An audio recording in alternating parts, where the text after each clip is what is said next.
Vous vous êtes sûrement déjà dit, s'il m'aimait vraiment, il ne se comporterait pas comme ça.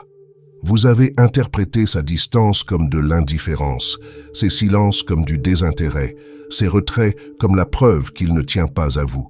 Mais et si vous vous trompiez complètement sur ce qui se passe vraiment dans sa tête? La vérité sur les hommes évitants est bien plus complexe que ce qu'elle paraît en surface.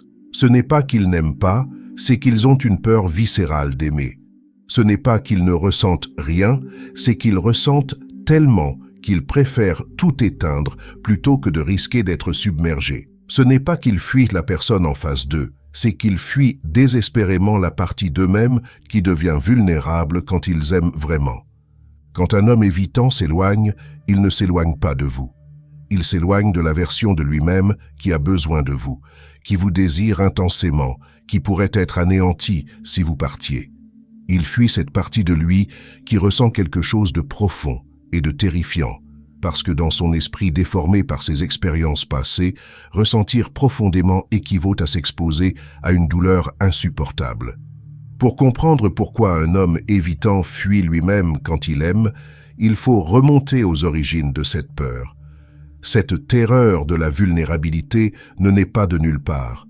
Elle se construit brique par brique à travers des expériences qui lui ont appris que s'ouvrir émotionnellement était synonyme de danger. Peut-être que dans son enfance, ses parents n'étaient pas disponibles émotionnellement. Quand il pleurait, on lui disait d'arrêter. Quand il avait peur, on lui disait d'être fort. Quand il avait besoin de réconfort, on lui disait de se débrouiller tout seul. Petit à petit, il a intériorisé le message que ses besoins émotionnels étaient un fardeau, que ses sentiments étaient une faiblesse, que compter sur quelqu'un d'autre était risqué. Ou peut-être qu'il a vécu une relation où il s'est ouvert complètement, où il a fait confiance, où il a aimé sans retenue et qu'il s'est fait démolir.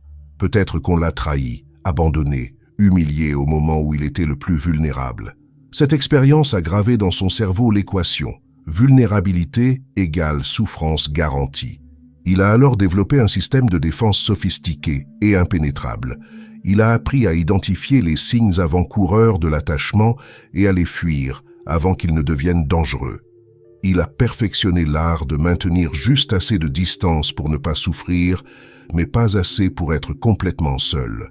Il a construit des murs si hauts et si solides que même lui a parfois du mal à se rappeler ce qu'il y a de l'autre côté. Le problème, c'est que ces mécanismes de défense qui l'ont protégé dans le passé sont devenus sa prison dans le présent. Ce qui était autrefois une stratégie de survie est maintenant un obstacle à son bonheur. Ce qui l'empêchait de souffrir l'empêche maintenant de vivre pleinement. Quand vous arrivez dans sa vie et que vous commencez à déclencher des sentiments réels, authentiques, profonds, son système d'alarme interne se met en marche. Toutes les sirènes se déclenchent dans sa tête. Son cerveau reptilien lui crie « Danger! Danger! Tu recommences à faire confiance. Tu recommences à avoir besoin de quelqu'un. Tu sais comment ça finit. » Et il fait ce qu'il a toujours fait. Il bat en retraite. Cette retraite n'est pas personnelle contre vous. Elle n'est pas non plus calculée ou manipulatrice. C'est un réflexe de survie émotionnelle aussi automatique que retirer sa main d'une plaque chaude. Il ne choisit pas consciemment de vous faire du mal. Il choisit inconsciemment de se protéger, même si cette protection détruit exactement ce qu'il voudrait préserver. Si vous pouviez voir à l'intérieur de la tête d'un homme évitant quand il commence à tomber amoureux, vous seriez choqué par le chaos qui s'y déroule. Ce n'est pas du tout l'indifférence calme que son comportement extérieur pourrait suggérer. C'est un véritable champ de bataille émotionnelle où différentes parties de lui se livrent une guerre sans merci. Il y a d'un côté la partie de lui qui vous aime, qui vous désire, qui rêve d'une vie avec vous. Cette partie remarque la façon dont vous riez, la façon dont vous bougez vos mains quand vous parlez, la façon dont vos yeux s'illuminent quand vous êtes passionné par quelque chose. Cette partie garde précieusement en mémoire chaque moment de tendresse que vous avez partagé, chaque conversation profonde qui l'a touché, chaque instant où il s'est senti vraiment connecté à vous. De l'autre côté, il y a sa partie gardienne, celle qui a pour mission de le protéger à tout prix. Cette partie analyse constamment la situation, cherchant des signes de danger, des indices que vous pourriez lui faire du mal, des preuves que s'attacher à vous serait une erreur. Elle lui rappelle toutes les fois où faire confiance, c'est mal terminé. Elle lui souffle à l'oreille que vous finirez par le quitter, le trahir, le décevoir comme tous les autres. Entre ces deux parties, c'est la guerre totale.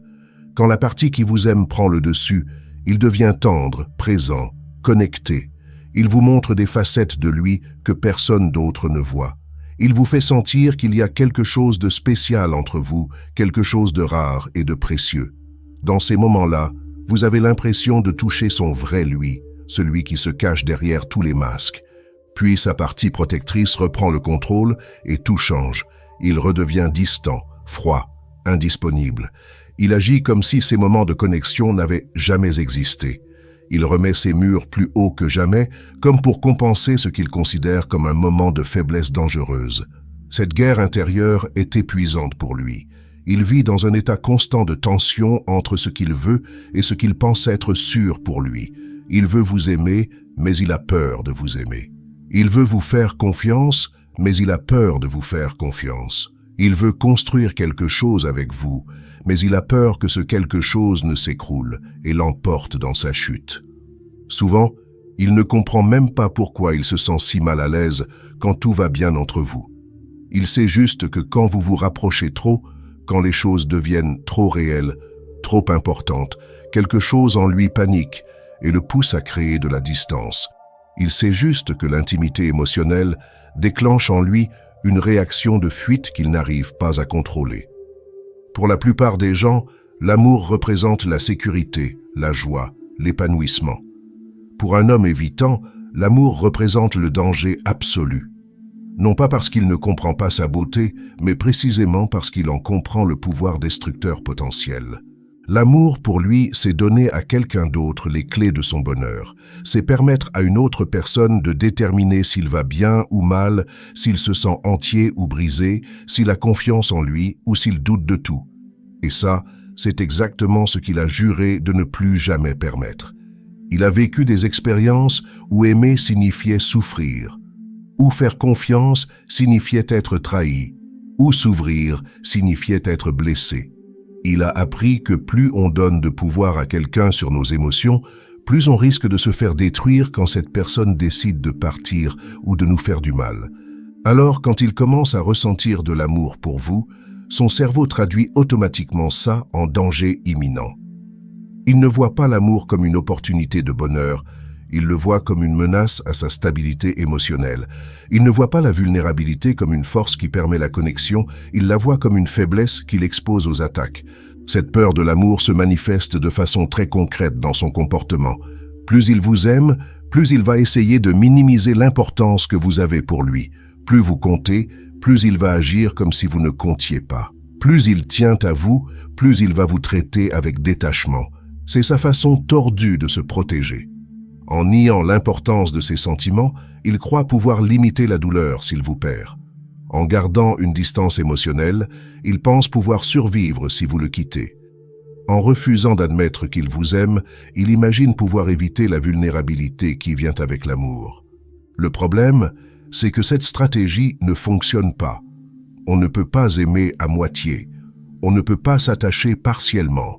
On ne peut pas ressentir des sentiments profonds tout en restant protégé de leur impact. Alors il se retrouve dans cette situation impossible où il aime mais refuse d'aimer, où il ressent mais nie ce qu'il ressent, où il veut mais rejette ce qu'il veut. Le comportement le plus déroutant et destructeur d'un homme évitant, c'est sa tendance à saboter systématiquement les relations qui lui tiennent le plus à cœur. Plus il vous aime, plus il risque de tout détruire. Plus la connexion devient profonde et authentique, plus il va créer des problèmes, des conflits, des raisons de prendre ses distances. Ce sabotage n'est pas malicieux. Il ne se réveille pas le matin en se disant « Tiens, je vais détruire quelque chose de beau aujourd'hui ». C'est un mécanisme de défense inconscient qui s'active quand il se sent trop vulnérable, trop exposé, trop dépendant de votre présence dans sa vie. Dans sa logique tordue, saboter lui permet de reprendre le contrôle sur une situation qui lui échappe. Quand il vous aime, Il se sent impuissant face à ses propres sentiments. Il ne contrôle plus ses émotions, ses pensées, ses réactions. Vous avez le pouvoir de le rendre heureux ou malheureux d'un simple message, d'un sourire, d'une absence. Et cette perte de contrôle le terrifie. Alors il sabote pour reprendre la main. Il crée de la distance pour retrouver son équilibre. Il vous fait du mal pour se prouver qu'il peut survivre sans vous. Il détruit ce qui est beau entre vous pour éviter que vous le détruisiez en premier. Dans sa tête, il vaut mieux être celui qui gâche les choses que celui qui les subit. Ce sabotage peut prendre 1000 formes différentes. Il peut devenir soudainement froid et distant sans explication. Il peut commencer à critiquer des choses qu'il adorait chez vous avant. Il peut mentionner d'autres femmes pour vous rendre jalouse et créer de la tension. Il peut oublier des choses importantes, annuler des plans, se montrer indisponible au moment où vous avez le plus besoin de lui. Il peut aussi saboter de façon plus subtile, en ne s'engageant jamais complètement dans vos projets communs, en gardant toujours une porte de sortie dans ses discours, en refusant de faire des plans à long terme, en évitant les conversations profondes sur votre avenir ensemble, en maintenant un flou artistique sur ses sentiments et ses intentions. Tout ça, c'est sa façon de garder un pied dans la relation et un pied dehors, de profiter de votre amour sans avoir à risquer le sien, de bénéficier de la connexion sans avoir à assumer la vulnérabilité qui vient avec. Le plus tragique dans tout ça, c'est qu'en essayant de se protéger de l'abandon, il crée exactement les conditions qui vont mener à l'abandon. En refusant de s'investir pleinement, il vous pousse à partir. En sabotant votre connexion, il détruit ce qu'il voulait préserver. En gardant ses distances, il garantit sa propre solitude. Un homme évitant mène une guerre permanente contre ses propres émotions.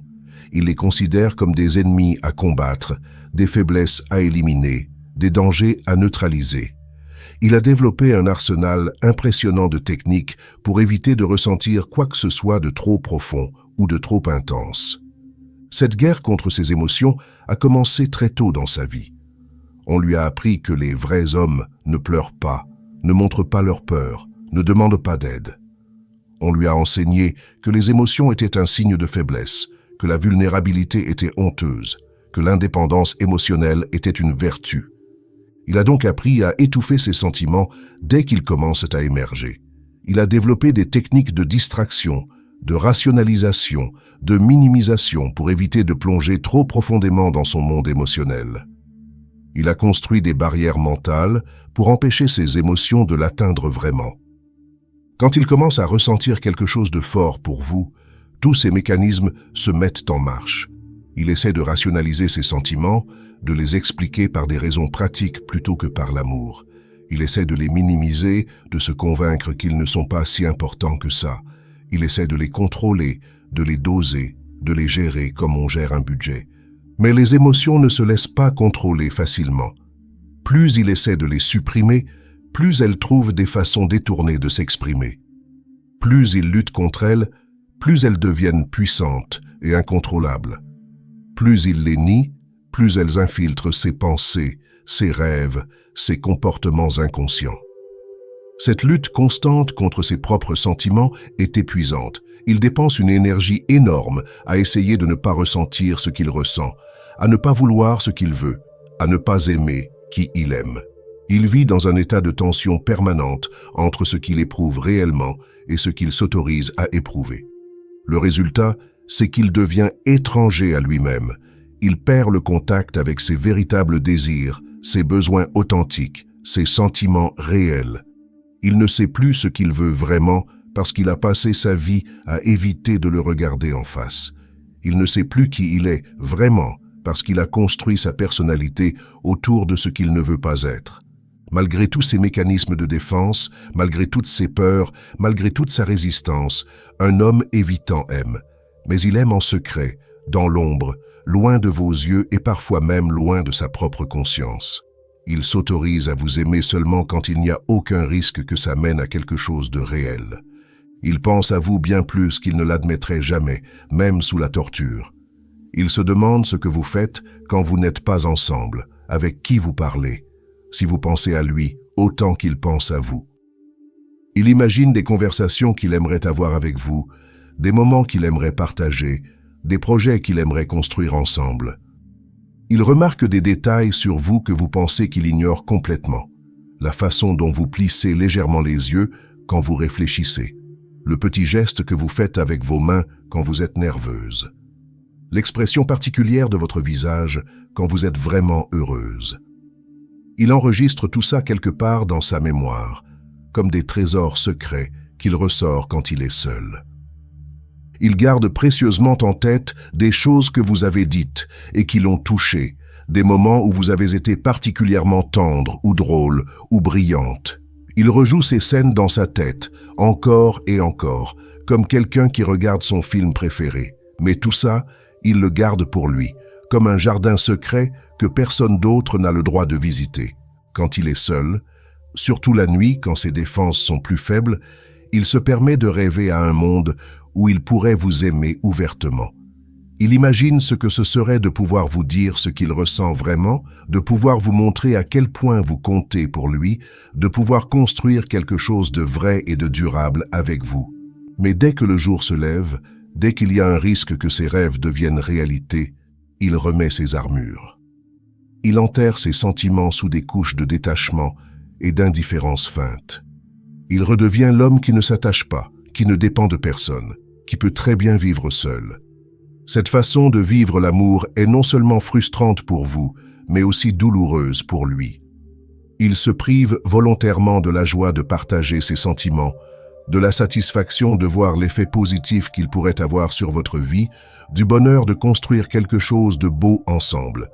Il vit son amour comme une faiblesse honteuse qu'il doit cacher, plutôt que comme une force qui pourrait enrichir sa vie. Il traite ses sentiments les plus précieux comme des ennemis à combattre plutôt que comme des cadeaux à chérir. Il transforme ce qui pourrait être sa plus grande joie en son plus grand tourment.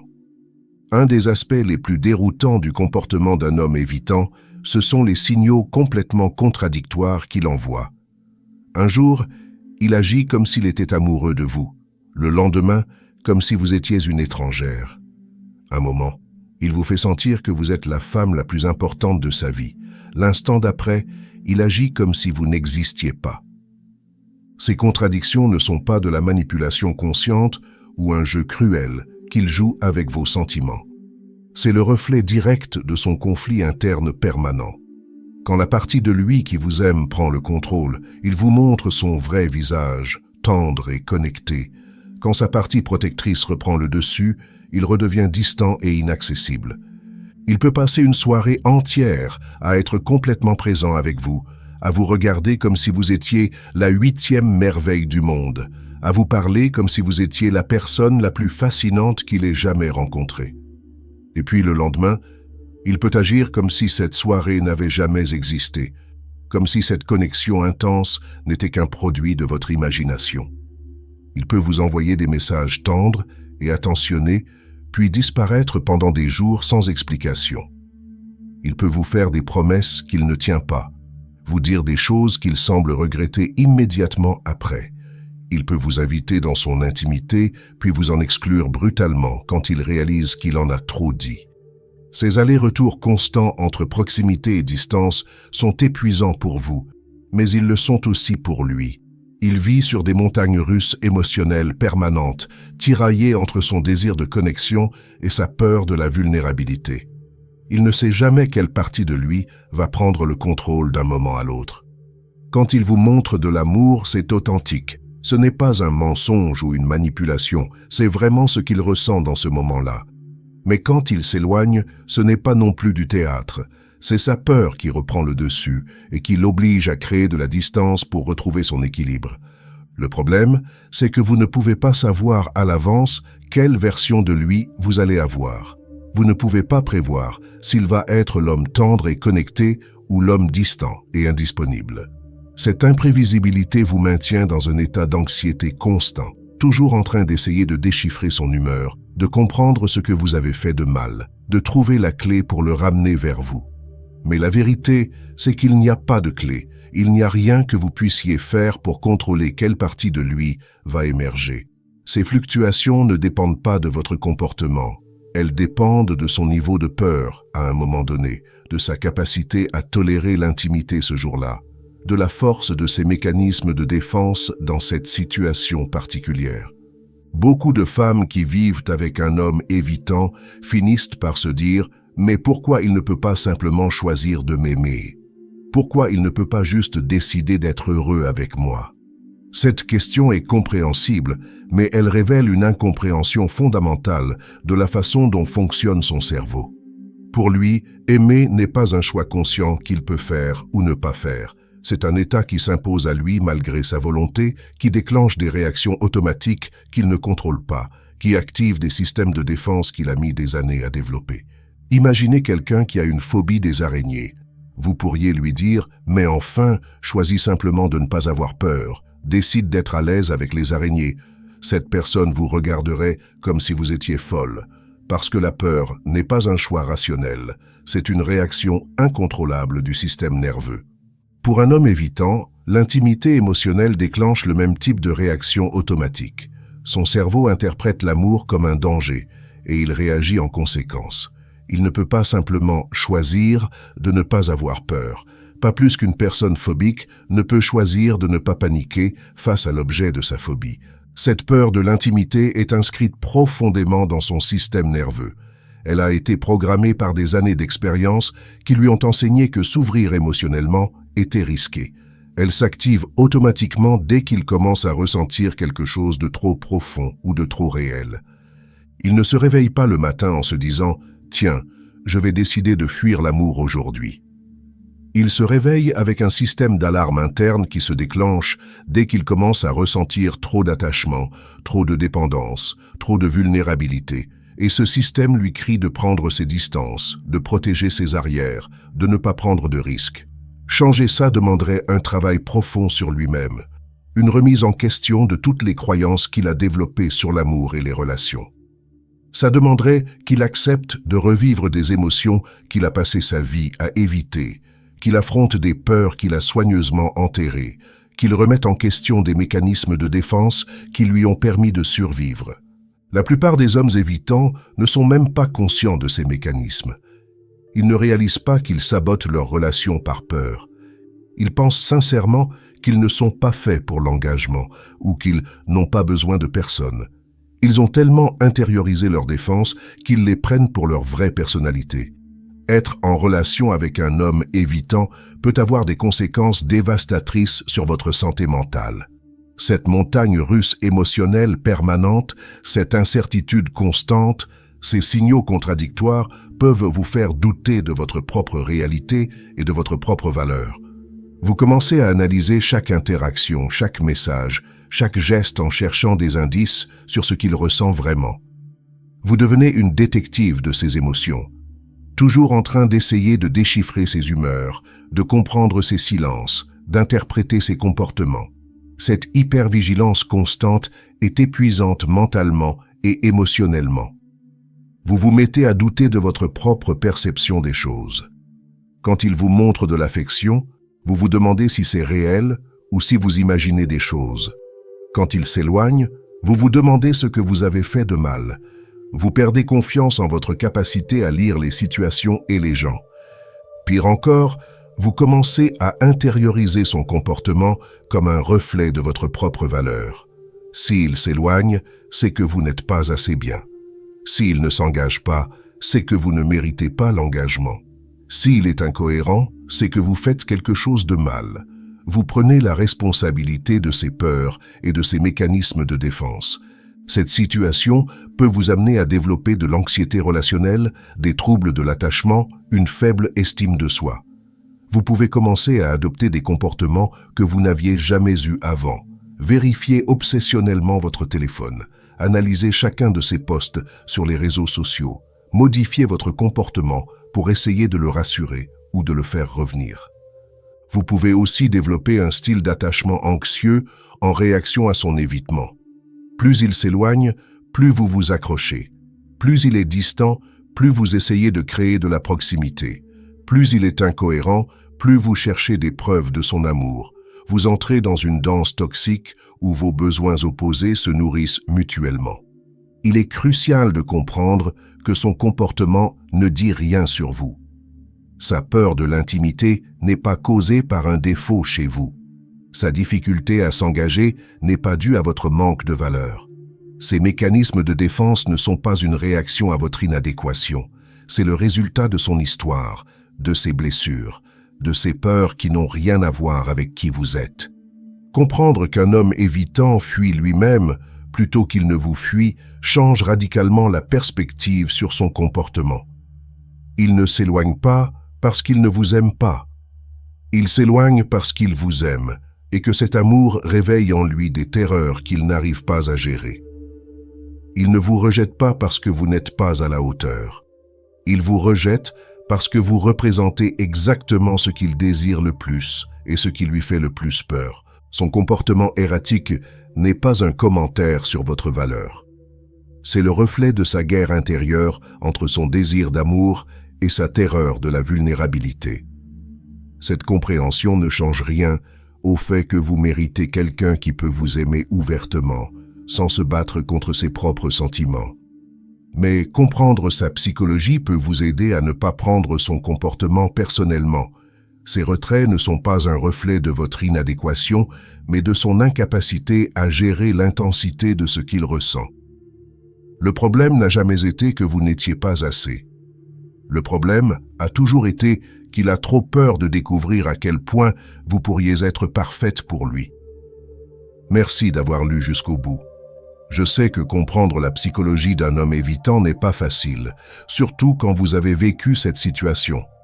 Mais maintenant, vous avez une perspective différente sur son comportement qui, j'espère, vous aidera à ne plus prendre ses peurs pour un reflet de votre valeur. Si ce contenu vous a aidé à voir votre situation sous un nouveau jour, partagez-le avec quelqu'un qui pourrait en avoir besoin. Et si vous voulez plus de contenu sur les relations et la psychologie masculine, abonnez-vous pour recevoir des analyses qui vont vraiment au fond des choses.